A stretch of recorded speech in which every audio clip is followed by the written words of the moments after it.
6개월치구야. 엄청 중요한 거 있거든. 꼭 영상을 보고서라도 복습을 해야 돼. 혼자 힘들다. 그래서 중요한 거. 자, 25번으로 오세요. 1-243페이지 25번. 따끈한 거죠. 틀린 소리를 골라라 할 때 있어요. 5번이 틀렸어요. 내부법인이 일시상환 충당금 또는 압축기장 충당금을 법령에 따른 세부조정 계산서에 계산한 후 이를 법인세 과표 신고 시 송금에 산입했대. 그 금액을 손비로 계산한 것을 보지 않는다? 이게 무슨 말이야?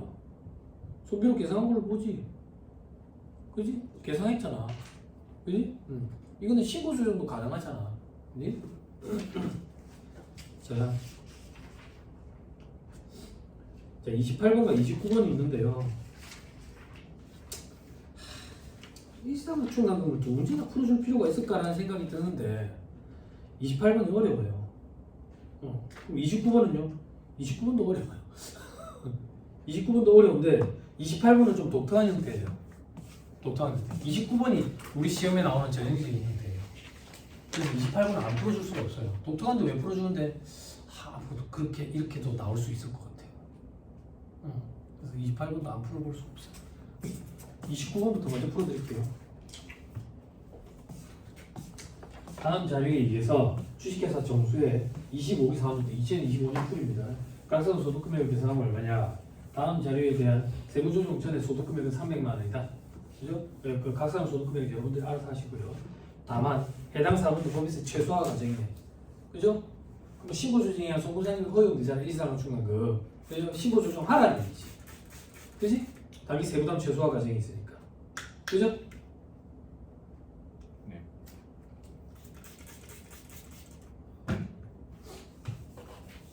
자, 문제 파악할게요. 1월 건물에 화재가 발생해서 항상 불나요. 보험차익으로 올라와요. 공사부담금 국고보조금은 시험이 잘 안 나오니까 알문제 보기만 우선하고. 자, 건물이 화재돼가지고 발생해가지고 건물이 소실되고 보험금을 수령했대요. 보험금 수령. 그래서 건물 100만 원짜리 불타 없어지면서 180만 원을 받았네. 이게 보험 차익이 80만 원이에요. 됐죠? 밑에 보험 차익은 수익으로 계산했네. 그럼 세무조정할 거 없네. 왜? 세법상 입금 맞잖아. 손댈 게 없다고. 다만 요건을 충족하면 일시상환 충당금을 설정해서 송금 사입시킬 수가 있었지. 그지? 자, 밑에 10월 6일 소실된 건물과 동전 건물을 취득하네. 1년 내내. 그지? 보험 차익은 2년 내. 그지? 건물 160만 원짜리 취득하네. 밑에 취득한 건물은 10월 6일부터 10월 6일 취득하자마자 바로 사용 개시했네. 그지? 자, 그럼 한번 해보자. 160만 원짜리를 취득한다고. 160만 원짜리 건물. 그럼 이 건물을 구성하는 게 소실된 건물의 자국가액이 먼저 구성하는 걸로 보니까 자국가액 100만 원이거든. 그럼 나머지가 보험 차익. 보험 차익 총 80만 원이었지. 이 중에 60만 원이 투입된 걸로 보는 거지. 그지? 그럼 이 60만 원만 일시상환 충당금을 설정한다고. 그지?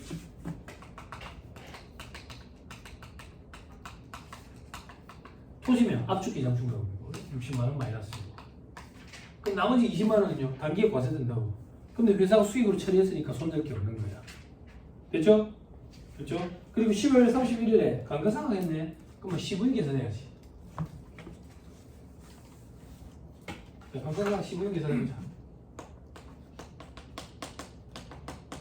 회사가 계산한 감가상각이 얼마인데? 회사가 계산한 감가상각이 16만 원이라고 돼 있네. 그지? 건물의 신고된 연료수 10년이라고 돼 있고, 그지? 건물이니까 무조건 정액법일 거고. 그럼 세법상 한도 계산해보자. 건물이 얼마인데? 160만. 10년이니까 10분의 1. 그지? 그리고 월할상각 주의해야지. 10월이니까 12분의 3. 요거 계산하면 해당 보니까 4만 원인가 봐요. 4만 원. 자, 그러면 세부조정. 송금부산이. 감가상각 한도 초과에 12만 원 주고. 자, 다시. 그럼 세법상 인정된 송금으로 인정된 감가상각비는 얼마나 얘긴데? 4만 원이라는 얘기지. 요걸 가지고 우리는 상계 처리해야 된다고. 두 번째. 상계 처리. 상계 처리. 얼마? 4만 원과 그지? 상계 처리해야지. 원래 건물 160만 원인데 이때 보험 차익 60만 원이 되니까. 그죠? 요거 계산하면 15,000원이 되나 봐요. 자, 요거 다시 송금부산이 유부. 됐어요? 감가상각할 때 추인이 된다는 얘기가 소금산이 마이너스 유무가 입금산 유무로 추인됐다는 얘기죠. 됐어요? 일상학초나 압축 기장총각 시험이 잘 안 나옵니다. 등장하면 보험 차익 위주로 등장하고 계산 문제. 말 문제 보기는 이렇게 자주 나옵니다. 계산 문제로 등장하면 보험 차익으로 등장하고 보험 차익 계산 문제 등장했을 때 이게 제일 전형적인 형태예요. 상각 시분을 해가지고 제법상 소급으로 인정되는 감가상각비를 먼저 계산하고 그리고 일상학 충당금이랑 상기 처리해가지고 환입하는 세부 조정하는 거. 그럼 독특한 거 28번 한번 볼게요. 독특한데 왜 하자는데 한번 같이 풀어보면 느낌이 올 거예요. 재무회계랑은 믹스돼 있어요. 이렇게 해가지고 앞으로는 이런 트렌드로 나올 수도 있겠구나 라는 생각이 드는데 아니나 다를까 회계사 기출로 먼저 나왔어요. 그러면 세무사 기출로 곧 나온다는 얘기예요. 왜 아직 안 나왔는데? 시험에 매년 등장하는 문제가 아니니까. 그래서 그런 거예요. 다음 등장이 언제인지 몰라도 등장하게 되면 출제 교수님들이 창작의 고통이기 때문에 과거에 문제 괜찮았던 게 있으면 아마 그런 패턴을 조금 답습을 하시려고 하시지 않을까? 저도 문제를 출제해 본 사람 입장에서 그런 생각이 들어요. 세무사 시험 문제 출제하는데 한 10억 준다 그러면 창작의 고통으로 한 문제 한 문제 다 아름답게 만들겠지만 그렇지가 않잖아. 그렇지가 않으니까 사람인지라 전자처럼 하지 않을까 라는 추측을 해봅니다.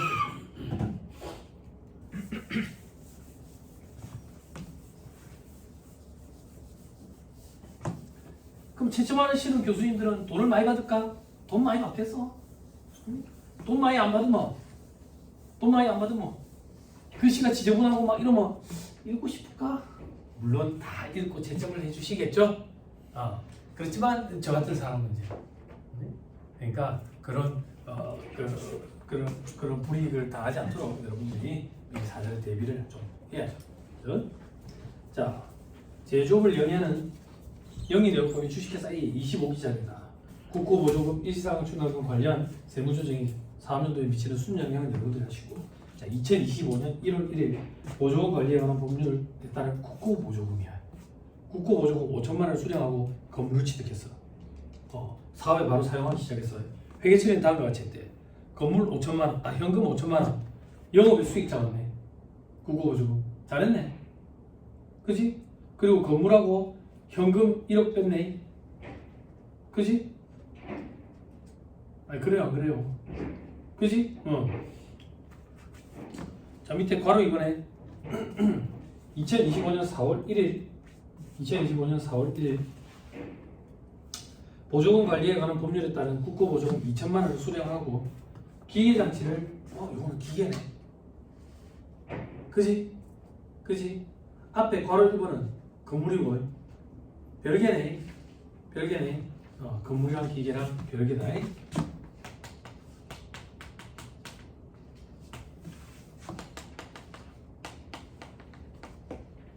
자, 괄호 4번 건물 및 기계장치와 관련해서 일상과 충당금 신고조정이 송금산임한데 그럼 신고조정 해보자. 괄호 1번 다시 가서 회사가 수익으로 처리한 5천만 원 국고보조금 있죠? 요거 송금산임 시켜야 될 거 아니야. 그지? 그럼 송금산임 5천만 원 마이너스.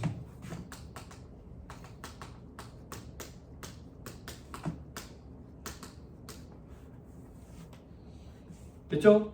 자, 계속합니다. 저 밑에 괄호 3번 건물은 정액법 신고 내용수 10년 잔존가치 없대. 그걸로 감가상각한대. 그럼 감가상각비 얼마야?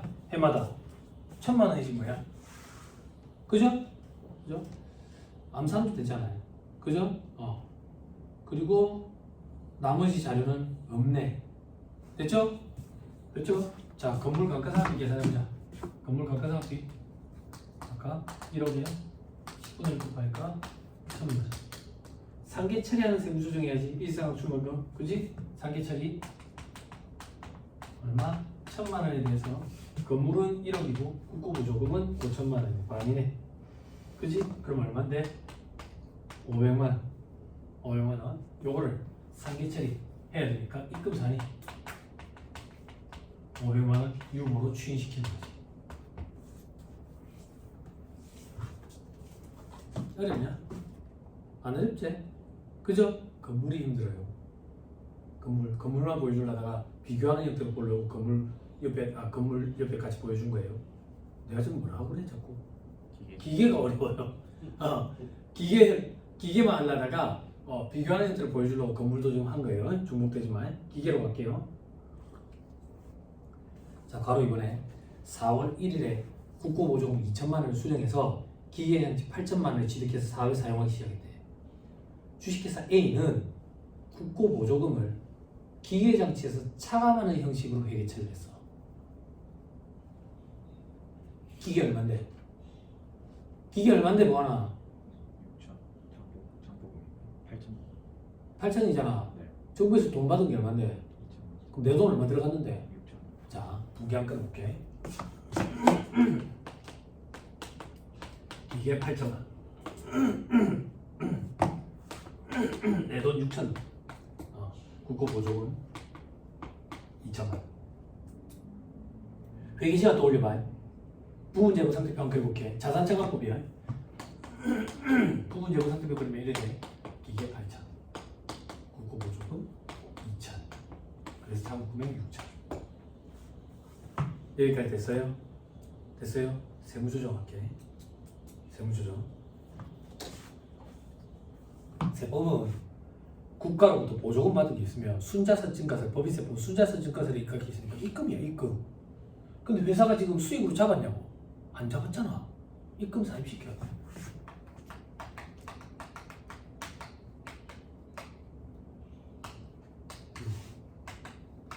그와 동시에 우리는 일시상각 충당금을 설정해서 뒤로 미룰 수 있잖아.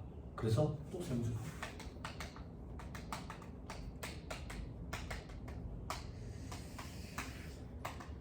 이게 한 세트로 같이 움직여. 요거에 대해서. 됐어요? 됐어요? 자, 이제 강가상 하러 가요. 자, 밑에 괄호 3번에 첫째 줄 건데 기계장치도 정액법이래. 신고 내용수 5년이고 잔존가치 없대. 기계장치 아까 얼마였지? 8천이잖아. 그지? 5로 나누면 1600이지. 근데 주의해야 돼. 월할상각 4월 1일에 해야 되거든. 월할상각 4월 1일. 그럼 강가상학비 한번 계산해보자. 강가상학비 8천만 곱하기 5분의 1 곱하기 11분의 9. 숫자 틀린 거 있나? 맞네. 1200이래요.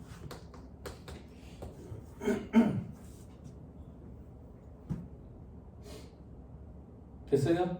네. 됐나요? 됐죠? 그럼 회사는 분기를 어떻게 했는데 잘 봐. 감가상각비 1200, 감가상각비에 1200. 그와 동시에 국고보조금과 상기 처리하는 회계 처리해야지. 그지?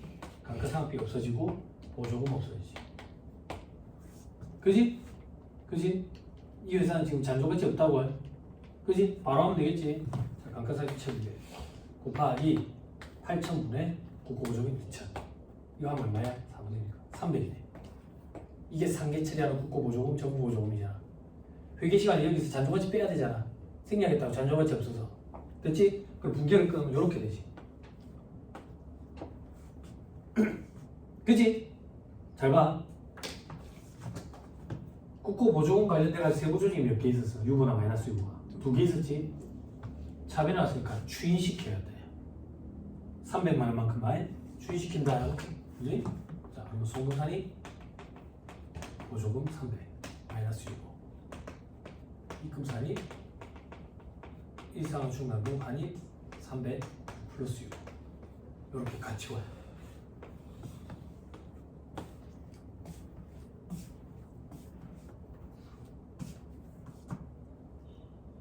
됐어요? 됐나요? 네. 같이 추인이 돼야 된다고요?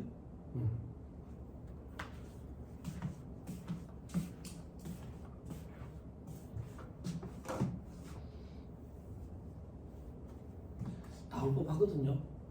회계시간에 여러분들이 정부보조금 회계처리 공부하기 때문에, 그죠? 그리고 회계시간에 요즘 정부보조금 회계처리 트렌드가, 정부보조금과 관련된 트렌드가 그 시장 이자율보다 낮은 이자율로 대출해주는 거, 그게 트렌드거든. 그럼 복합금융상품이 될 수가 있다고. 자본 요소까지 나와가지고 그렇게 될 수 있어서 그게 요즘 트렌드라고. 이렇게 돈 대주는 거 잘 안 나오고. 근데 이렇게 믹스되면 세법에서도 나올 법하다라는 생각이 좀 들어서 한번 풀어줘봤어요. 어렵진 않죠. 그죠? 세무준이 두 개가 세트로 같이 움직인다 이렇게 생각하면 돼. 됐습니다. 넘어갑니다. 자, 혼자서 공부하시는 분들 계실 건데 30번, 31번은 혼자서 할 때도 보지 마세요. 33번을 보세요.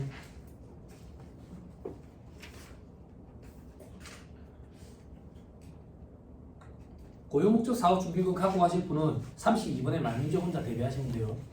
자, 33번 옳은 것만 골라라 되어있죠. 그죠? 기읍, 니은, 리을이 옳아요. 그러면 틀린 것만 보면 되겠죠. 디귿 주식회사 C가 아파트 건설과 관련해서 기업의 기준에 따라 공사 손실 충당 부채를 송금으로 계산했을 때는 송금을 인정한다? 공사 손실 충당 부채라는 것은 열거된 충당금이 아니에요. 송금을 인정 안 한다고 미확정 채무라서. 됐죠? 자, 35번 체크하지 말고 체크하지 말고 35번 봐봐. 세무사 기출이라고 돼 있지. A법이든 법에 의해서 설립된 비영리 내국 법인으로 설립 이후 계속해서 고유목적 사업비 지출액 중 50%를 장학금으로 지급하고 있대. 25기에 계속되는 수익 사업으로 인한 소득은 출연금으로 인한 은행 예금이자 1억, 그리고 부동산 임대소득 5천만 원이다. 고유목적 사업준비금 송금 산입할 수 있는 최대 금액은 얼마냐? 신고조정해야 송금 산입이 가능하니까, 그지? 세부담 최소화 과정에 따라 가지고 송금 산입 시켜봐라 그 얘기인데, 은행 예금이자 배당소득 특정 수익금액은 100% 한도 내에서 송금 산입 가능했고 나머지는 50% 한도 곱했다고. 마치 일반 기부금의 한도 계산 사식이랑 유사했었지. 그런데 장학금으로 50% 이상을 지출하고 있으면 한도가 80%로 증가한댔잖아. 이게 그 문제야. 이게 못 맞춘다고. 못 맞죠. 스트레스 받지 마. 그리고 나서 언제 기출이 됐는데 36번에 회계사 시험에 기출됐는데 요때는 또 장학금을 많이 지출하고 있어가지고 한도가 또 100%야. 일반적인 한도인 50%도 기억을 못하는데 특례 한도인 80%, 100%까지 어떤 수험생이 준비해서 들어가겠냐 그 얘기야. 교수님 주변에서 누가 이거 맞춘 애가 있다던데요? 3번 찍어서 맞췄을 거야. 아니 4번이네. 둘 다 정답이 4번이네. 4번 찍어서 맞췄을 거야. 아닌데요? 풀어서 맞췄다던데요? 걔는 다른 걸 틀려서 떨어졌을 거야. 다른 것도 다 맞추고 이것도 맞췄다 하던데요? 그럼 걔는 대갈장군일 거야. 머리가 커서 다 들어갔을 거야. 그러니까 스트레스 받지 마라. 근데 여러분들도 똑같다고. 수험생의 입장이야. 시험장에 들어갔는데 만약에 여러분들이 떨어졌어. 근데 시험장에 들어간 해에 이 문제가 나왔대. 그럼 마치 이 문제를 못 풀어서 떨어진 것처럼 그렇게 스스로 생각한다고. 그래서 이런 문제를 강의해주는 학원으로 가겠지. 그런 학원은 장사가 잘 되고 여러분도 계속 떨어진다. 그러니까 이런 거 버리는 거야 과감하게. 토익 시험에 A 하는데 잠깐 헤어진 여자친구 또 올려가지고 A를 못 들었어. 그 문제를 버리는 거지. 내가 그걸 어떻게 유추하겠어 못 들을 거. 한근 독해 문제도 아니야. 자 9절 넘어갑니다.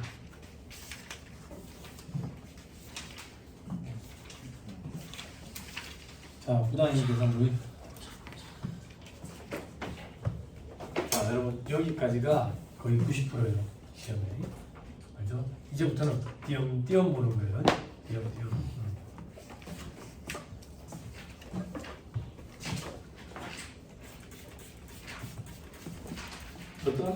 어떡하고 우리는 또 주구장창 단순함기 해야 되는 소득세법이 있죠.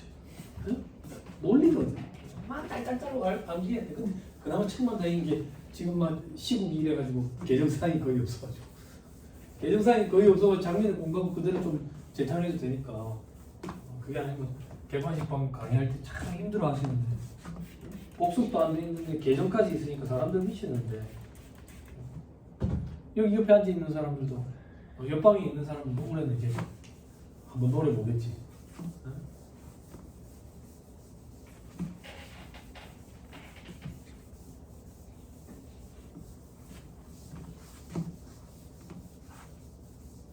재밌는 거 뭐냐?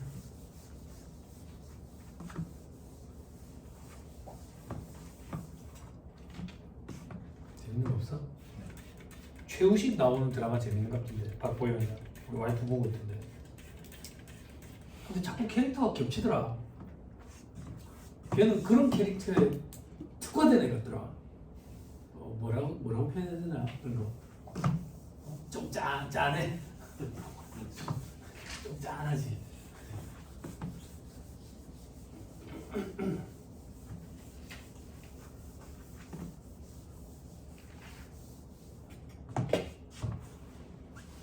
자, 13절 보세요. 서머리 4-259페이지. 부당의 계산 부인. 적용 요건 기억하세요. 특수관계인과의 거래해야 되고 조세부담 부담 감소식 목적이어야 된다. 그렇죠? 저 밑에 특수관계인의 범위 되어 있죠. 동그라미 기억에 임원의 임명권의 행사 그리고 사실상 영향을 행사하고 있다고 인정되는 자와 그 친족 그리고 소액주주가 아닌 주주 이때 소액주주는 1% 미만 보유주주 그러면 1% 이상 보유주주 그렇죠? 와 그 친족 그죠? 동그라미 띄그세 법인의 임직원 그 위에 줄에 다시 와 생계를 같이 하는 친족 그죠? 그리고 나머지는 1차 시험이 잘 안 나오니까 보지 말고 맨 마지막에 동그라미 비율 그 밖에 법령으로 열거된 자 특수관계인의 범위는 열거주의라고 열거된 규정에 해당되는 경우에만 특수관계가 있는지 여부를 판단한다. 위로 올라서 취지 공평과세 실현을 취지로 한다. 그죠? 효과 시험에 나왔어요. 소득 금액만 재계산하는 거다. 당사자 간의 거래의 법률상 사업 효과가 부인되는 건 아니다. 너그 둘 사이 짜고치는 고스톱에 의한 즉 부당행위로 인한 계산 금액을 부인하고 세법에 따른 계산 금액으로 너그 둘 사이에 생기는 소득 금액을 재계산하겠다. 그래서 소득 금액 재계산이라는 게 부재였다. 그지? 그때 재계산 근거가 되는 기준 금액은 시가평가. 됐죠? 자 다음 페이지 판정 기준. 본인도 특수관계인이다. 시험에 몇 번 등장했어요. 쌍방관계다. 판정의 기준 시점은 무조건 행위 당시 시점이다. 다만 기간 기준으로 하는 것도 있다 하더라. 불공정 합병은 기간 기준이라 하더라. 합병 등기일에 속하는 사무소 직전 사무소 개시일부터 합병 등기일까지 그냥 기간 기준이구나. 나머지 전부 다 행위 당시 기준이다. 자 밑에 조세의 부담을 부당하게 감소시키는 것으로 인정되는 경우 유형이 보니까 예시 규정이라고 되어 있죠. 그죠? 예일 뿐이다 그 얘기야. 다음 페이지 괄호 4번에 기타에 동그라미 6번 기타 위에 준하는 행위 또는 계산 그 밖에 법인이 이익을 분야했다고 인정되는 것이 있는 경우 즉 위에 든 것은 예일 뿐이다. 본질적으로 동일하면 다 부당행 계산 부인을 적용하겠다. 됐죠? 자 밑에 왼쪽 페이지 다시 고가매입 저가행보 저리되어 고리차요 불공정 자본거래는 안 보기로 했었고 기타에 보니까 무수익 자산을 매입 현물출자 받았대. 바보냐 이거야. 도둑놈이더라. 불량자산을 차환 불량채권을 양수했대. 바보냐 그죠? 도둑놈이더라. 출연등급을 대신 부담할 때 바보냐 도둑놈이더라. 다음 밑에 중요성 판단 여부 돼 있죠. 괄호 3번, 괄호 4번 이런 거 볼 필요 없어요. 여러분들은 괄호 1, 2번 그냥 독일 아래 중요성 요건 판단한다더라. 그때 중요성은 3억 원 이상이거나 시가의 5% 이상인 경우 그걸 이렇게 도식하면 둘 중에 작은 것 이상인 경우 됐죠? 근데 시험에는 말미잘 보기 우선하니까 말표에는 법무 표현은 3억 원 이상이거나 시가의 5% 이상인 경우에 한한다 이렇게. 다음 페이지 판단 기준 시가라더라. 시가가 도대체 뭔데 특수관계인이 아닌 제3자 간에 일반적으로 거래된 가격. 일반적으로 거래된 가격이라는 얘기는 저기 급해가지고 파는 게 아니어야 된다 그런 얘기야. 자 밑에 상장 주식은 해당 주식의 시가는 상장 주식은 매일매일 종가 있잖아 종가. 그지? 그래서 최종 시세가액으로 해. 최종 시세가액. 그렇죠? 자 밑에 시가가 불분명하면 동그라미 2번 또 1순위 감정가액을 가지고 둘 이상 있으면 평균을 치고 감정평가 법인은 물론이고 감정평가사 개인의 감정가액도 인정해준다고. 감정평가사 개인의 법인에서 꼭 할 필요가 없어. 그게 없으면 사후세비 지역스폰서 보주적 평가 방법에 의한다고. 토지는 개별 공시가 건물 구성 신장 고시가에 뭐 공동주택 가격, 개별주택 가격 뭐 이런 것들. 그죠? 근데 위에 동그라미 1번 주식, 가상자산 요거는 감정가액을 인정을 안 해줘. 그죠? 그래서 사후세비 지역스폰서 보주적 평가 방법에 의한다고. 이런 게 현업에서 이제 비상장 주식의 평가 뭐 이런 것들이 있어. 해주고 몇 병만 받는다고 해. 일이 복잡하고 많아.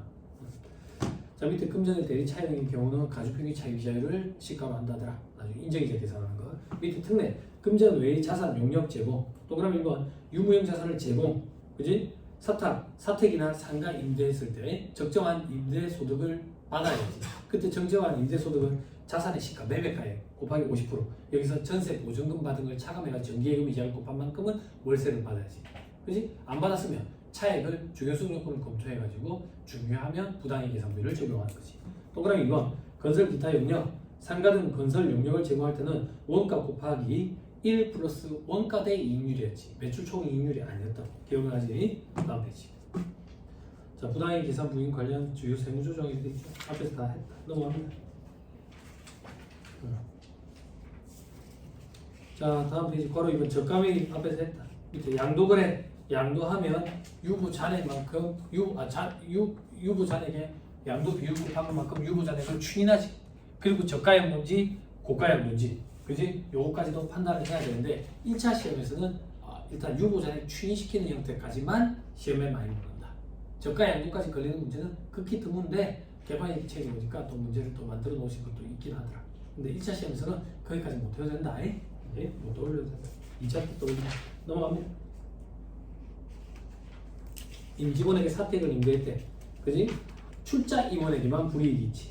그지? 출자 임원이 아니면 세무조정 없고 출자 임원이 맞으면 사택 유지비는 송금부산이고 상해처분될 거고 적정 임대료를 미달하게 했을 때는 이제 중요성 요건을 검토해가지고 부당이익 계산 부인을 적용하지.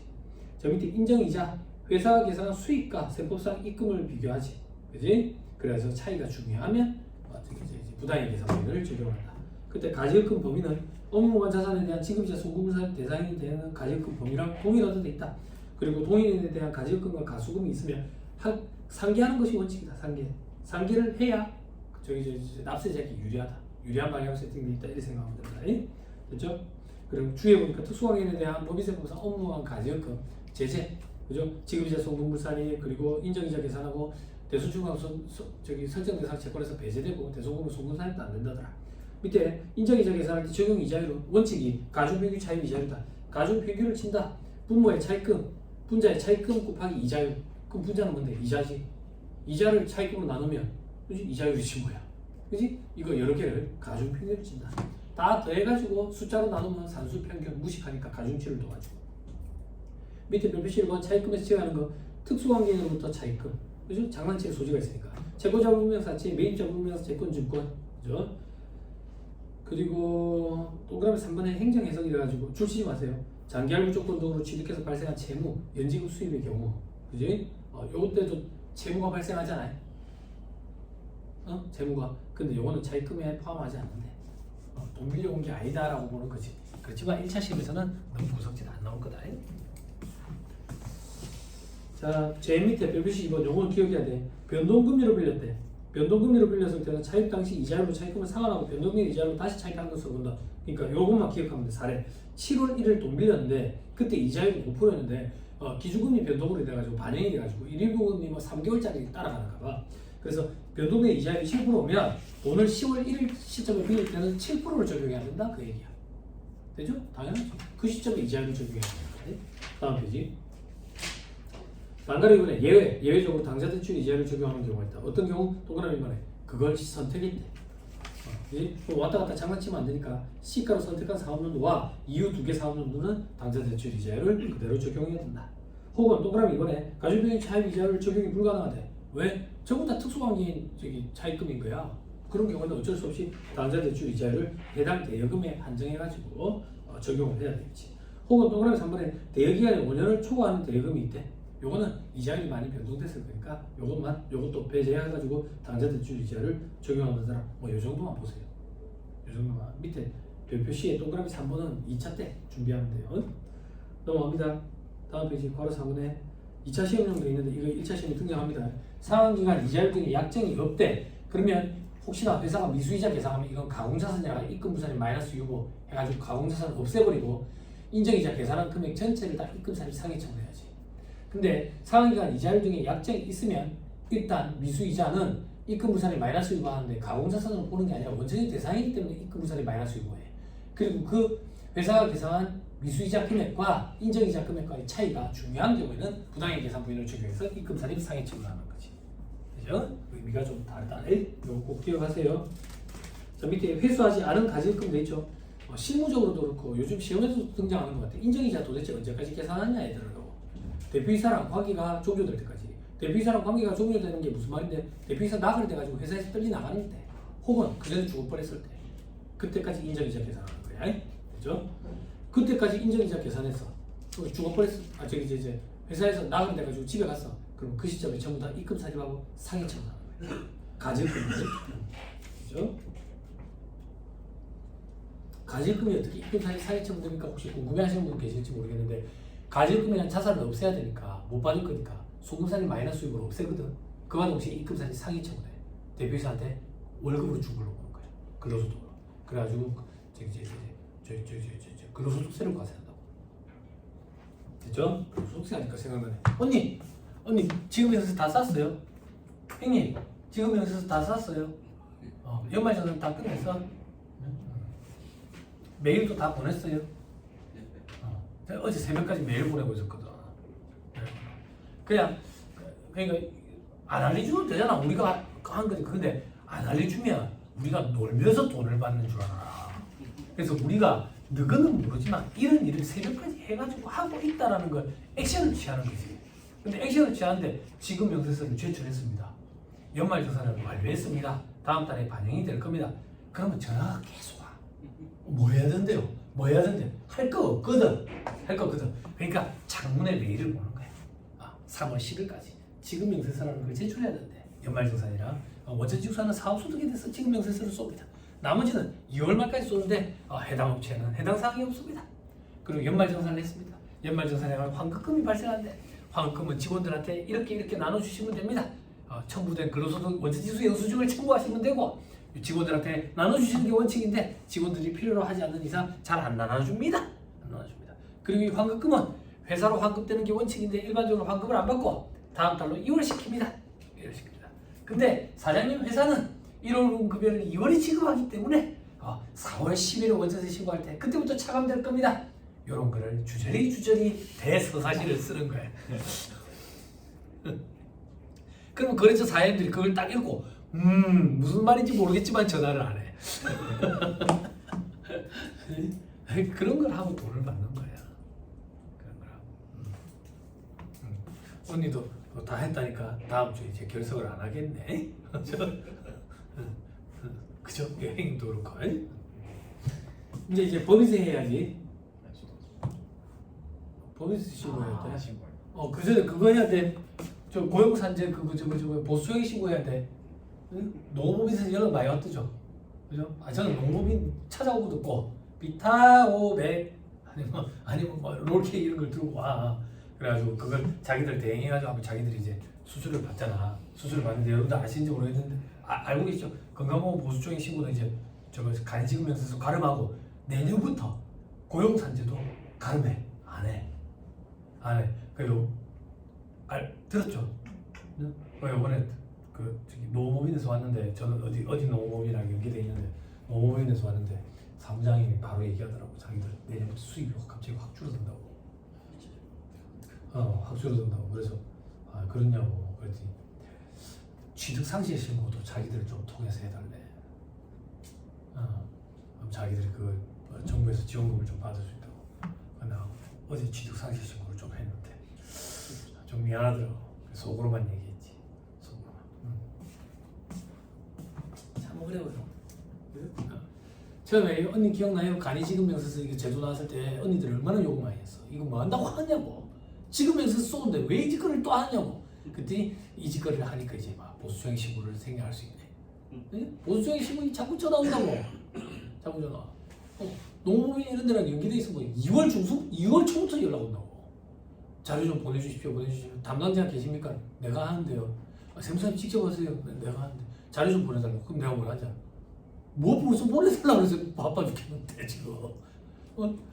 연말정산도 해야 되고 그러면 또 그런다고. 연말정산이랑 상관없는데요. 그런다고. 아니 그거 상관없겠지. 나는 연말정산 한다고 바쁘다고 그러니까. 그럼 상관있지. 바쁘다고. 연말정산 하느라고 바빠서 못 보낸다는 얘기라고. 연말정산이랑 상관없는 숫자라는 게 의미가 있는 게 아니라. 근데 뭐 저기서 나중에 이제 메일에 미안하다 했지. 거기도 절차가 있을 건데 내 바쁜 것만 생각해서 미안하다고. 근데 한 번 더 동촉하면 보수적인 신고 내가 하면 된다고. 그랬더니 동촉 안 하더라고. 뭐 별일 없거든. 별거 없고. 프로그램에서 출력하고. 아무튼 그런데 그것도 이제 간이지급명세서 때문에 대체돼가지고 농업인도 힘들겠더라고. 취득상실 신고는 좀 이래 해줘. 그것도 먹고 살아야 될 거 아니야. 그래 좀 해달라고 대신 해달라고 비타 500 이런 것도 좀 갖다 주고 한다.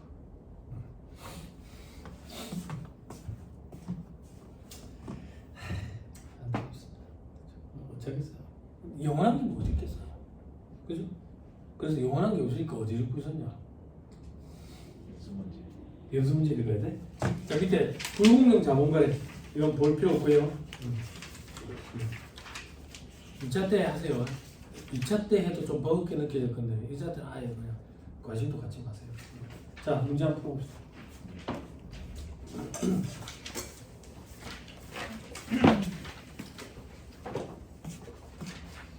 조금 더 하고 싶시다. 1-257페이지 보세요.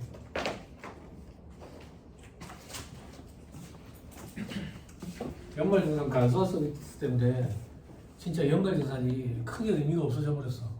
제가 말씀드리는 의미는 뭐냐면 올해 연말정산 실무 강의 들었어요. 회계사무실에 계시는 분들은 업체 사장이랑 통화 때문에 이렇게 막 듣는다고. 근데 이래 듣는 사람들도 그렇게 드물어 요즘 애들. 연말정산 강의도 잘 안 열리고. 그렇게 드문 이유가 연말정산 간소화 서비스가 되게 잘 돼 있거든. 근데 안타까운 게 뭐냐면 그것도 엉터리거든. 부족한 부분이 있다고. 다 엉터리라는 얘기는 아니지만. 그러면 담당자로서 로직을 좀 알고 있어야 돼. 로직을. 그런데 우리 가성비란 얘기 하거든. 가성비. 수수료 얼마 받지는 못하는데 그 로직이 그 자료가 진짜 정확한 자료인지 엄밀히 그걸 따져 쌓고 이게 현실적으로 불가능한 거야. 그럼 결국 연말정산 간소화 서비스에 의존하게 되고 그럼 결국 알 필요도 없고 프로그램이 알아서 해주고 이렇게 지금 돌아가고 있어요. 이렇게. 그래서 저도 연말정산 관련된 실무 강의를 해보면 회계사무실에 안 와. 이제. 일반 기업체의 담당자들만 와. 그게 조금 안타까운 현실이긴 하지. 근데 어쩌겠어. 그래 되면 이제 프로그램이 잡아먹히는 거예요. 필요 없다. 근데 여러분들은 의사결정자니까 알아야 돼요. 그래야지 나중에 직원들이 아 이거 어떻게 되는 건가요? 세무사님 했을 때 그거 도전에 전화해봐라. 세무사랑에 전화해봐라. 그냥 부끄러운 거죠. 자 문제 풉시다.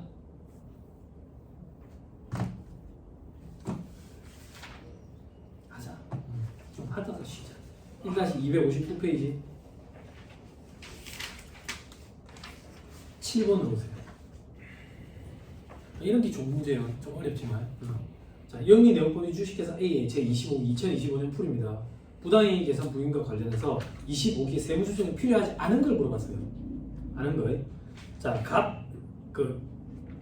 학생들 이거 갑을병정이라요. 갑을병정. 저기서 아직 많이 쓴다. A, B, C, D 이렇게 하면 좋겠지. 그래서 영어로 바꿔주면 X, Y가 또 산수 수학 시간 같다고 또 싫다 그러거든. 뭘로 해야 돼? 가나다라 이렇게 하면 제일 좋을 텐데. 예? 모두 거주자이고 주식회사 A의 가중평균 차익 이자율은 5%다. 자 밑에 2025년 2월 1일 A의 경리부장 갑으로부터 시가 2억 원짜리 B의 주식을 3억 원에 매입했네. 응? 특수관계인은 개인으로부터 유가증권은 시가보다 저가로 매입한 경우 아니잖아. 주의해야 돼. 고가 매입이라고. 고가 매입. 그지? 누구로부터? 특수관계인으로부터. 바보냐 이거야. 도둑놈이지. 그지? 도둑놈이지. 부당이익 계산부인 적용된다고. 됐죠? 자 밑에 중요성 요건 중요하죠. 1억 원이나 차이 나는데 지금 그죠? 5% 이상이라고. 2025년 1월 1일 주식회사 A의 출자인원 지분율 1%야. 특수관계가 있어 없어? 있어. 있어. 을한테 3년간 주택 매입 자금 3억 원을 무상으로 대여해줬네. 그지? 특수관계인의 특수관계가 있고, 그죠? 주택 구입자 임차자금 대여액이네. 그지? 분할의 기성분이 적용받는다고 해. 됐죠? 자, 그 다음 주식회사 A의 이번에 대한 임명권을 사실상 행사하는 창업주 명예자 명 특수관계 있어요. 2. 법인 설립 시부터 사용하는 사택에 연간 유지비 1억 원을 아직까지 부담하고 있대. 명예회장 갑이래. 그만두고 나갔잖아. 근데 사택 유지비, 사택 앞에 관해가지고 또 확실히 못 박아서 무수익 자산이래. 이거에 대한 유지비를 왜 대줘?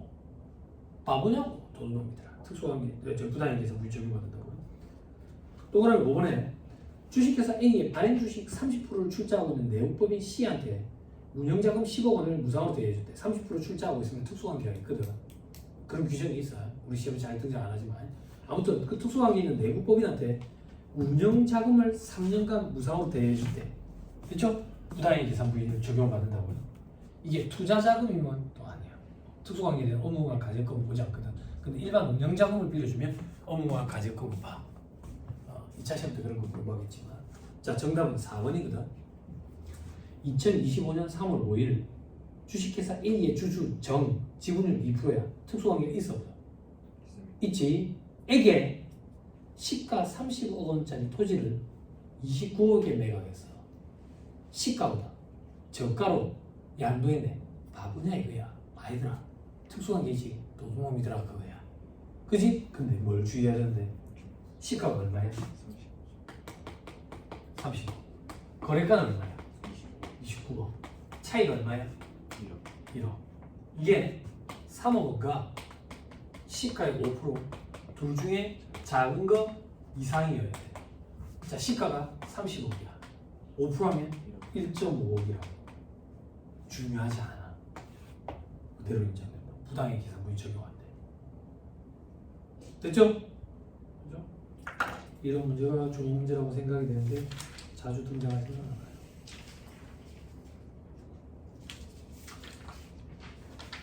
넘어갑니다. 9번에 옳은 걸 골라라게 되어 있죠. 그죠? 1번이 옳아요. 주권 상장법인이 발행주식 총수의 100분의 10%야. 법인에서 상법에 따라 부여한 주식의 선택권 행사로 주식을 시가보다 낮은 가액으로 양도한 경우에는 조세의 부담을 부당하게 감소시킨 것으로 보지 아니한다 되겠죠. 그죠? 자, 이거 봐봐. 여러분들 상법을 공부 안 하니까 10% 범위에서 취득했느냐 이런 거는 그냥 무시하는 거야. 모르잖아. 그냥 여러분들이 알고 있는 거 스탁옵션이야. 스탁옵션을 행사했대. 행사해가지고 시가보다 낮은 가액으로 줬대. 회사가. 이거 부당이익 계산부인 적용하면 돼? 안 되지. 원래 그런 목적으로 스탁옵션을 발행했잖아. 그지? 다만 이 차액은 어떤 소득으로 보지? 근로소득으로 보잖아. 그러니까 여러분들 분계 끊을 때 주식 보상 비용 혹은 급여 처리하잖아. 그렇잖아. 그지? 이게 맞는 말이야. 부당이익 계산부인 적용 안 한다고 해. 됐어요? 자, 그 다음 동그라미 2번. 중소기업이 지배주주 등인 직원에게 주택구입 전세자금을 무이자나 저리로 대여한 경우에는 부당이익 계산부인 규정 적용 안 된다. 중소기업 직원한테 대한 거는 적용 안 하지.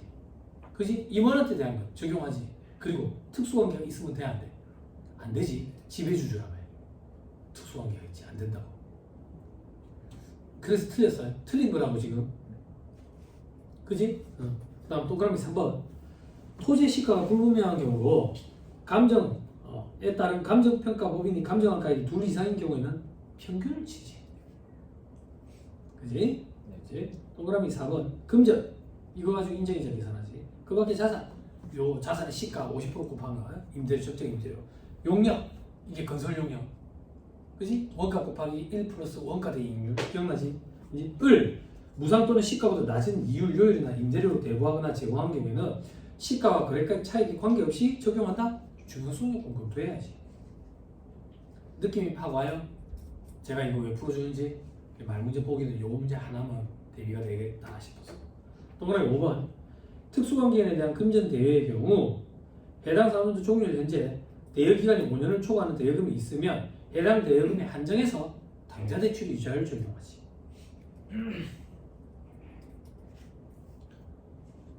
됐어요? 됐나요? 됐어 안 됐어? 됐어? 그냥 싫어? 더 좋습니다. 저를 너무 싫어하지 마세요. 세법이 싫은 거지. 어떻게? 저는 이해를 대신 전달해주고 있는 거지. 그지? 근데 세법이 싫어지면 안 돼. 좋아지지도 않지만. 찢어지면 안 돼. 그죠? 우리는 이걸 묻고 살 거야. 개정세법 미치겠네. 진짜 왜 이렇게 많이 개정이 되는 거야? 학교 가면 입장이 달라져. 어제 사장들이 볼로 본다고 회계사무실에서 하는 일 이게 제가 해도 되지 않을까요? 그런다고. 그럴 때 화낼 필요 없어. 그렇게 하십시오. 그렇게 하십시오. 그럼 이번 달로 수임 해지할까요? 직접 하실 거 뭐? 네. 그럼 뭐 그런다고 어째 사람들이 뭐 해야 되는지 간단히 말씀해 주시면 안 되냐고.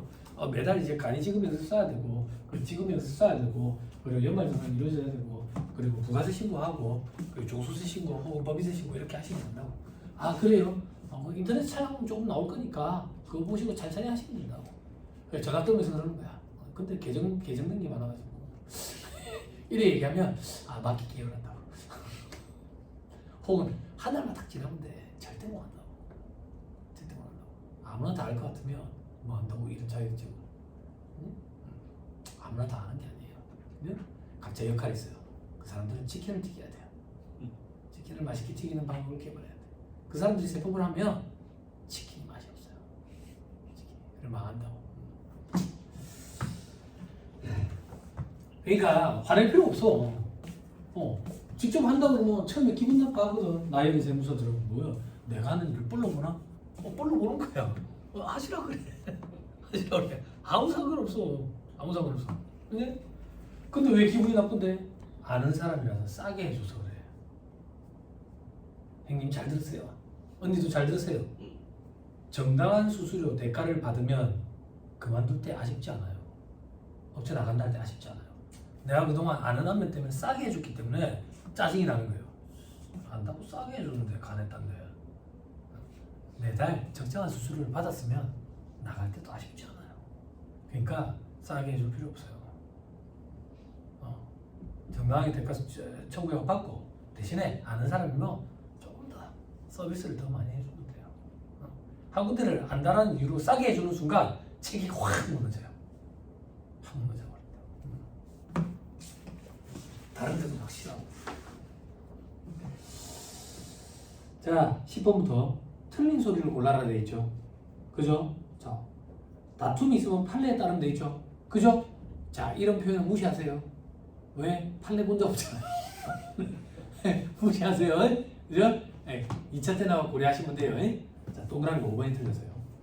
부당이익 계산에 해당하는 경우 시가와의 차익 등을 입금에 산입하여 당해 법인의 각 사면서 소득 금액을 계산하고 귀속자에게 증여세를 과세하는 것을 원칙으로 한다? 아니잖아. 입금 산입하고 상해 처분하잖아. 일반적으로. 그지? 임직원이니까 대부분 다 상해잖아. 그러면 근로소득을 구성해서 근로소득세를 과세하니까 소득세를 과세하는 게 원칙이야. 됐죠? 근데 소득세와 증여세가 중복되는 경우가 있거든. 그런 경우는 이중과세를 조정해 준다. 근데 1차 시험에서는 그런 건 잘 등장 안 해요. 자, 12번에 틀린 소리를 골라라 돼 있죠. 3번이 틀렸거든. 이거 어려워요. 기계를 임대하고 임대료를 계산할 때 당일 자산의 시가에서 그 자산의 제공과 관련해서 받은 무증금을 차감한 금액에 정기예금 이자를 곱해서 산출한 금액을 시가한다. 뭐가 들어있어? 당일 자산의 시가의 50% 곱한 금액에서 이것들을 해야 돼. 이게 긴장한 상태에서 빠른 시간 내에 푹 읽고 틀린 걸 발라낼 수 있느냐? 쉽지 않다고. 쉽지 않아요.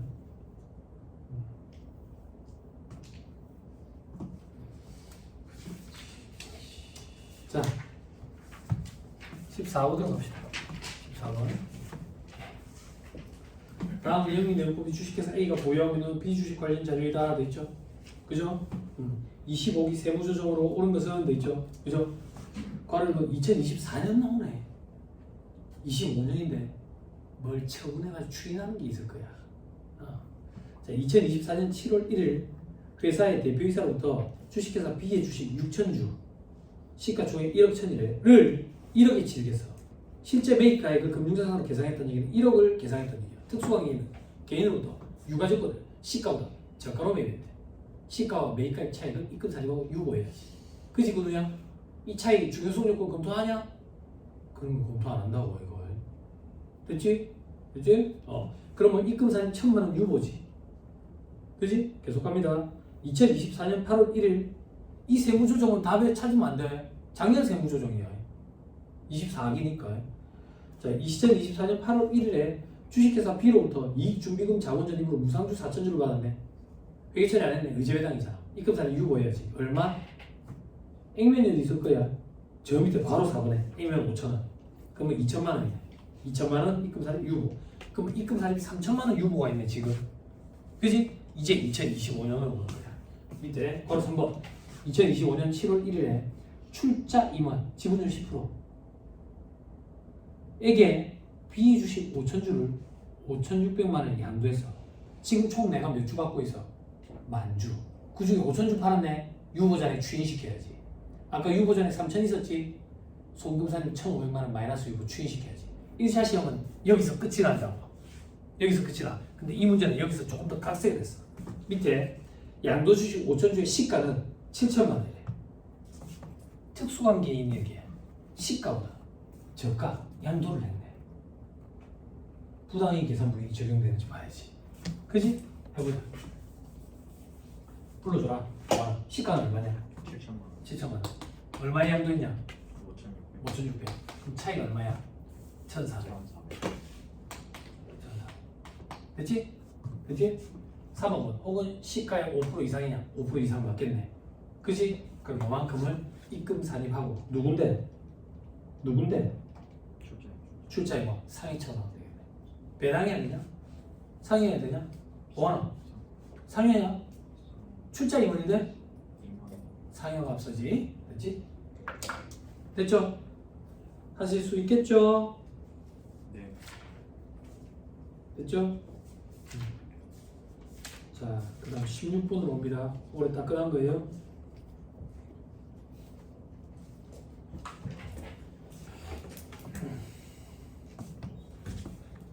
되냐?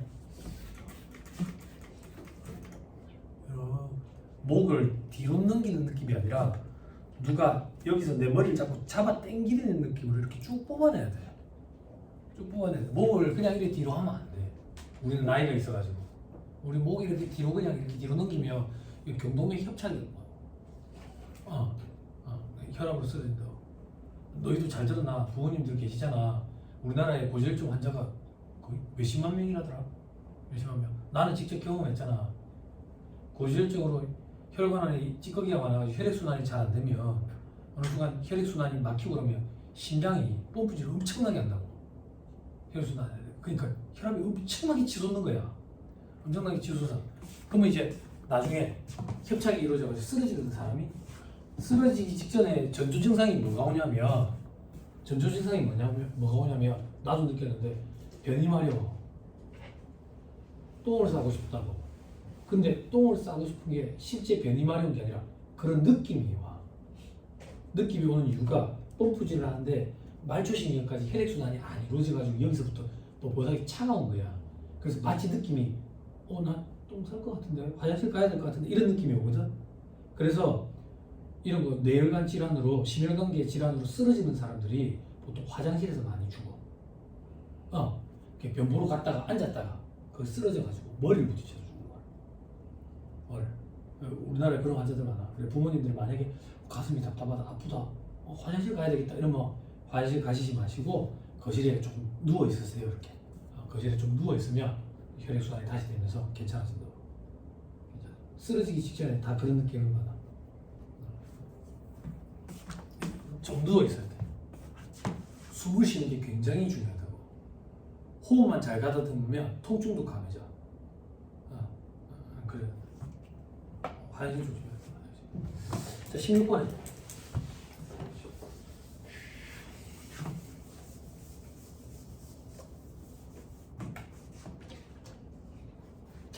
주식회사 A의 제4기부터 제6기 2023년부터 2025년 풀이에요. 토지 거래와 관련한 자료다. 5기 세무조정. 뭐야 진짜. 5기 몇 년이야? 2024년.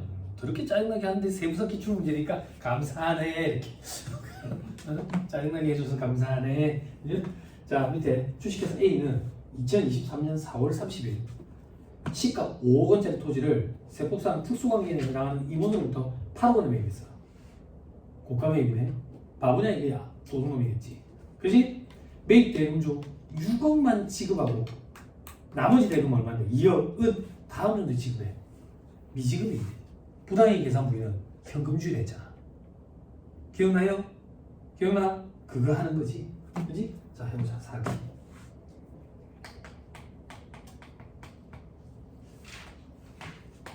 자 회사는 어떻게 분기를 끊는데? 자 토지 8억짜리 샀다. 그지? 돈 6억 주고 그리고 미지급이 2억이다. 세법상 분계라는 건 존재하지 않지만 존재한다고 가정하면 이렇게 된다. 어떻게? 토지는 부당이익 계산 부위 적용되니까 5억 원이 토지가액이다. 시가로에 됐죠? 근데 돈은 얼마가 나갔어? 돈은 6억이 나갔다. 그래서 이 1억만큼 부당이익 계산 부위 적용되는 거지. 그렇죠? 그럼 세부 조정할게요. 세부 조정 이걸로 할게요. 밑에는 또 다른 거거든. 다른 거거든. 5기로 가야 되거든. 네, 이걸로 세부 조정할게. 자 일단 토지부터 소분살이 해야지. 소분살이 토지 3억 마이너스 6억. 그렇지? 그리고 입금살이 부당이익 계산 부위 누군데? 누군데 이 사람? 2번. 임원 상현.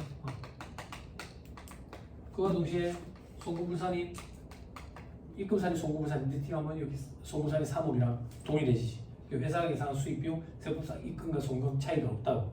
차이가 없지만 세무조정이 발생하니까 퉁쳐져야지. 그지? 그럼 여기 미지급금 2억 6억. 됐죠? 이 세무조정이 4기의 세무조정이라고. 근데 시험 문제에서 지금 5기를 물어보거든. 추인하는 게 또 좀 있겠지. 그지? 자 5기에 보니까 2023년 4월 30일에 토지의 취득가액 어쩌고저쩌고 대상 토지는 2025년에 매도했대.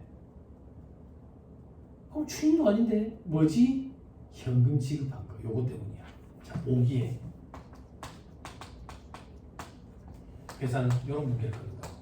미지급 2억 현금 준다고. 세법상으로는 미지급 2억 아니 현금 2억. 이 시점에 이걸 부당이익 계산 부위로 본다고. 됐죠? 그럼 세무조정하면 어떻게 되는데? 이렇게 오는 거지. 세무조정하면 그래서 부당이익 계산 부위 입금산이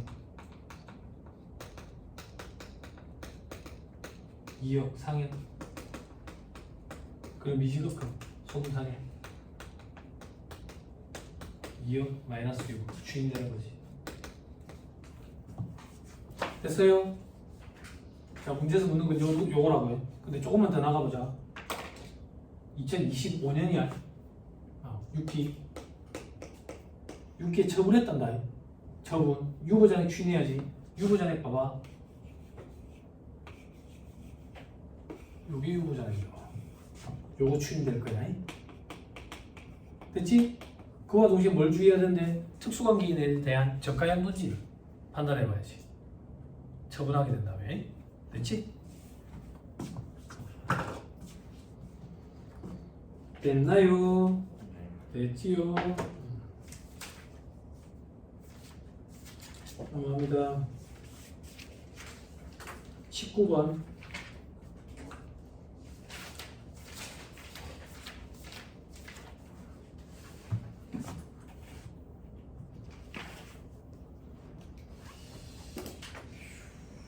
어려워.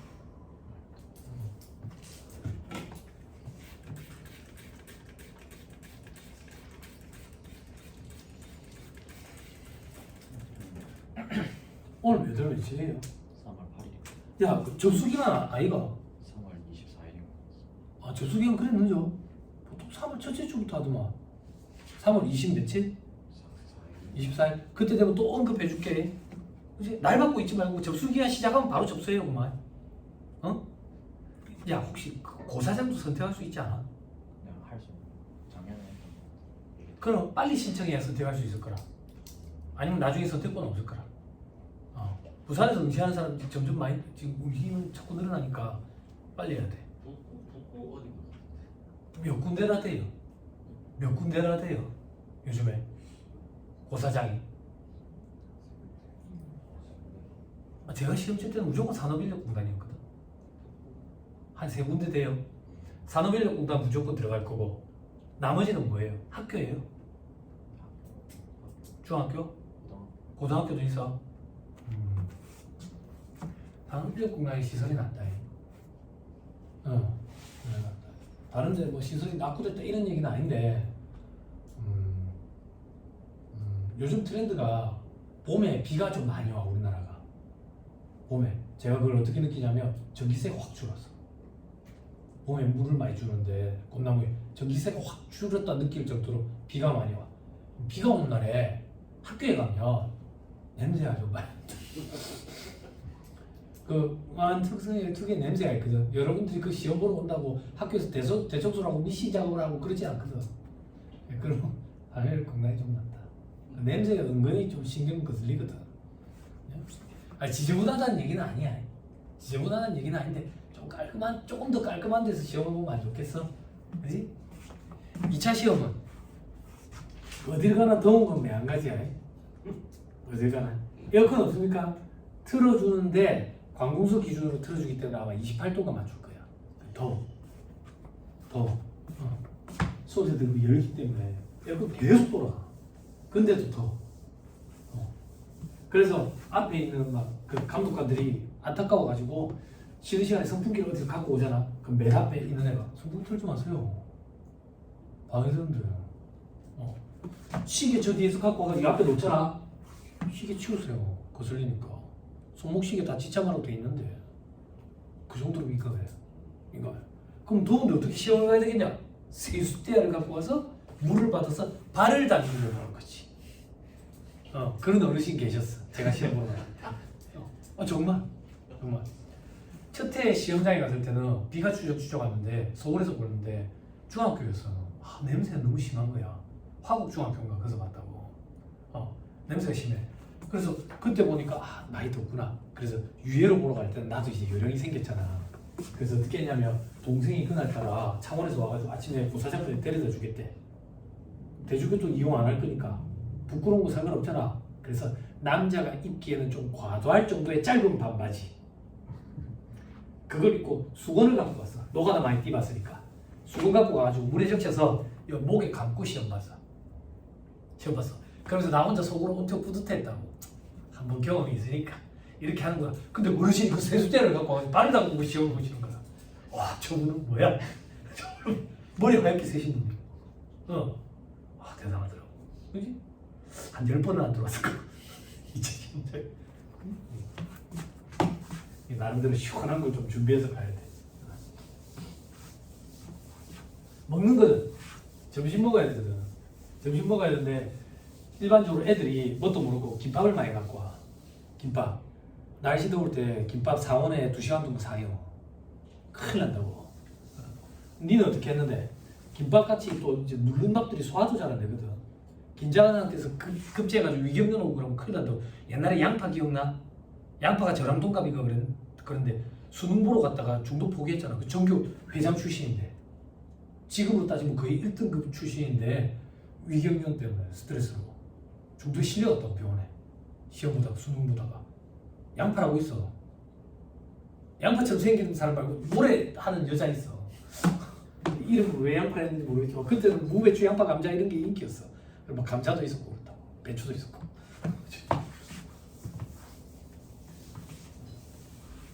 니는 어떻게 했는데? 죽 싸갔다고. 죽.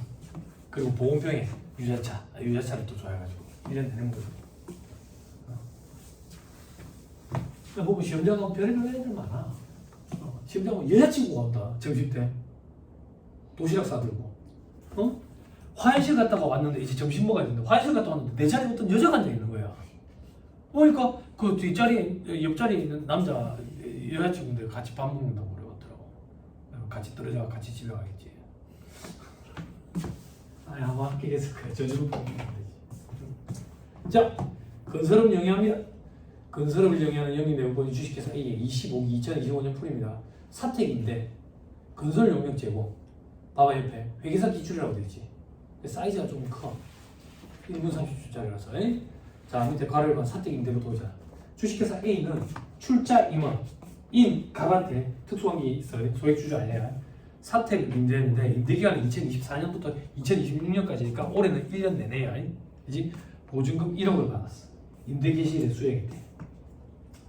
약정에 의해서 수령한 연간 임대료 총액은 200만 원이래. 회사가 이걸 수익으로 짰대. 회사는 200만 원을 수익으로 짰대. 그럼 적정 임대료가 얼마냐 이거야. 사택이 매매가액이 있을 거야. 또 그럼 이번에 임대료의 시가는 불분명한데 사택의 시가는 4억이래. 4억. 4억에 50% 곱한 것만큼. 보증금을 받아야 돼. 근데 보증금 얼마 받았는데? 보증금 아까 1억 받았다. 그럼 요 차액에 대해서 전기예금 이자율이 어디 있을 거예요? 전기예금 이자를 3% 곱한 것만큼은 적정 임대료로 받아야 된다. 받아야 돼. 됐죠? 다만 주의해야 될 거. 1월 계산해야 돼. 지금 1년이니까 1월에서 365를 생략한 거야. 그렇죠? 요거 계산하면 얼마가 나오냐면 300이 나와. 주교수요건 검토해야 되는데 검토했더니 중요하더라. 그러면 100만 원만큼 입금 산입하고 상위 처분하는 거예요. 이게 사택이 임대와 관련된 계산 문제. 자 밑에 바로 이거는 용역 제공과 관련된 계산 문제. 이렇게 하면 이제 다 대비가 되지. 자 밑에 주식회사 A는 특수관계인인 주식회사 B에게 건설 용역을 제공했어. 용역 대가는 2억 4천을 받았고 이걸 수익으로 잡았네. 해당 용역의 원가는 2억이다 이거야. 2억이다. 밑에 건설 용역의 시가는 불분명하고 특수관계인이 아닌 자에게 제공한 유사용역의 매출은 5억, 매출원가는 4억이네. 매출액에서 매출원가 뺀 게 매출 총 이익이잖아요. 그지? 요걸 가지고 원가 대 이익률을 뽑아가야 된다 그 얘기야. 그러니까 세법상으로는 요 정도 받아 그 얘기야. 원가가 2억이면 1 더하기 원가 대 이익률만큼 곱한 거. 그럼 원가 대 이익률은 원가가 4억이라고. 그 중에 2억이 1억. 근데 수험생들이 제일 많이 하는 실수가 여기 5억 이렇게 쓰면 틀린다. 이건 매출 총 이익률법이야. 이렇게 하면 돼. 됐지? 이걸 계산하면 이게 2억 5천이 되나 봐. 아 이거 재밌는 거네. 맞네. 2억 5천이 되나 봐. 그럼 차이가 얼마인데? 차이가 1,000만 원이야. 주유소용 공표해야 돼. 3억 원가 시가의 5%둘 중에 작은 거 이상이냐. 시가는 뭔데? 세법상 계산한 금액 2억 5천이 시가야. 이거 5% 이상. 주유소용 공표하면 안 중요해. 부당의 계산부위는 아니야. 됐죠? 오케이.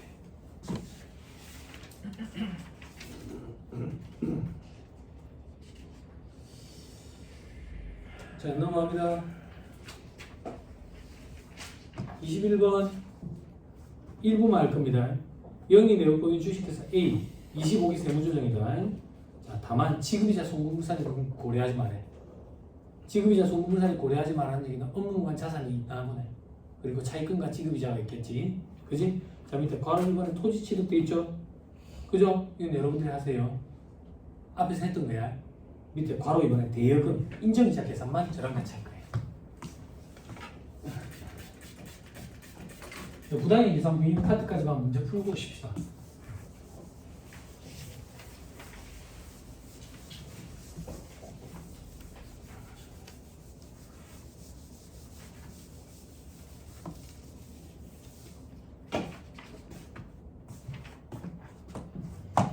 자, 갑을 병한테 돈을 빌려줬네. 그지? 갑 보니까 대표이사인데 사업자금 돼요. 그지? 을 전무이사인데 별장 구입자금제예요. 그지? 이거 그거네. 그지? 업무보관 가지금. 갑 대표이사 사업자금 돼요. 이거 헷갈리면 안 돼. 사업자금 돼요. 요것도 특수강의에 대한 업무보관 가지금이에요. 가지금. 그게 무슨 말인데? 대표이사 지 개인적인 사업하는데 쓰는 거예요. 아니 이거는 주식회사 A 내부 법인의 사업자금 아닙니까? 그러면 업무와 관련된 자금이라고 표현했을 거라고. 그지? 혼자서 소설을 쓰면 안 된다고. 무슨 말인지 이해했죠? 그죠? 자 밑에 병 회계부장이네. 주택 전세자금 대여했네. 그지? 제일 위에 첫째 줄에 주식회사 A 괄호하는 거니까 중소기업 대여했네. 그지? 특수관계에 대한 업무와 가질금 불이익 안 준다고 해. 그러면 갑, 을 두 가지에 대한 것만 인정이자 계산하면 되는데 인정이자는 인별로 한다고. 갑, 을 각각 해야 돼. 자, 동시에 해보자. 이자 얼마 해서 했는데 270, 70만 원. 270, 270만 원. 그렇죠? 원금은 얼마인데? 7천만 원, 3천만 원. 인정이자 계산할 겁니다. 자, 밑에 동그라미 대여금은 모두 24기 대여했고 25기 연중 변동은 없으니까 저거 적수 계산할 필요 없다. 365 곱하고 365로 나눌 거니까. 자 밑에 동그라미 2번 주식회사 A는 갑 대표이사로부터 별도의 상환약정 없이 차입한 차입금 1,000만 원이 있대. 1,000만 원. 자, 이걸 어떻게 해야 되지 알거야? 어떻게? 자, 상계가 원칙이 되거든. 상계 원칙. 그지? 그래야지 납세자에게 유리하거든. 잠깐만. 약정이 없다 돼 있는데요? 약정이 있으면 각각 별개로 봐야지. 그지? 약정이 없으니까 상계 처리해야지. 그쵸? 땡큐. 뭐가 땡큐인데 밑에 동그라미 3번. 이 회사는 당좌대출 이자를 적용하기로 했대. 됐죠? 다 했네요. 곱하기 몇 프로? 4.6%. 팩트예요. 예서 4.6%였어요. 지금 여기도 4.6%. 요 계산하면 얼마인데 해답 보고 갈게요. 276만 원. 요거는 138만 원. 7번 마무리 지을게요. 여러분 여기는 중요성역분 검토하면 중요하지 않아요. 여기는 중요해요. 여기만 부당행 계산분 입금사지 상해 처분해야 돼요.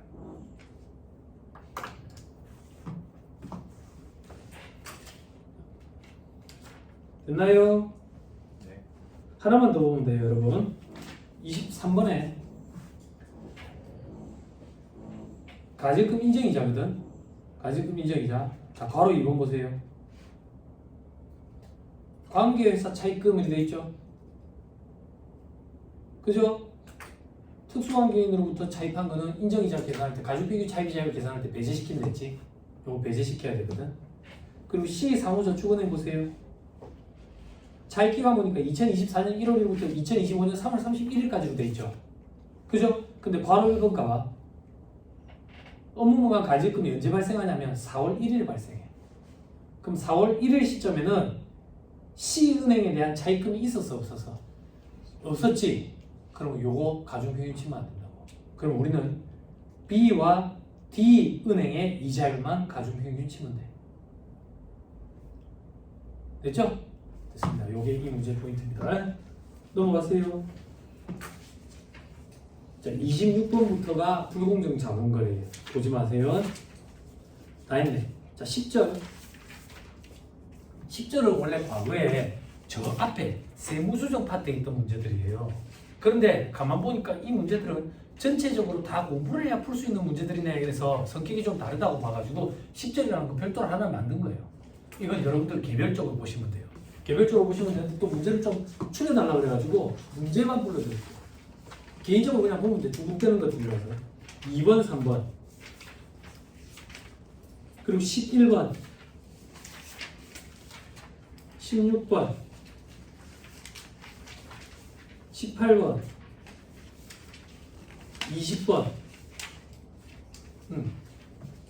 그냥 세무조정하는 거예요. 세무조정. 됐죠? 자, 잠깐 쉬었다가 과표로 넘어갑니다. 잠깐 쉬었다가 과표로 다시 써버리겠죠.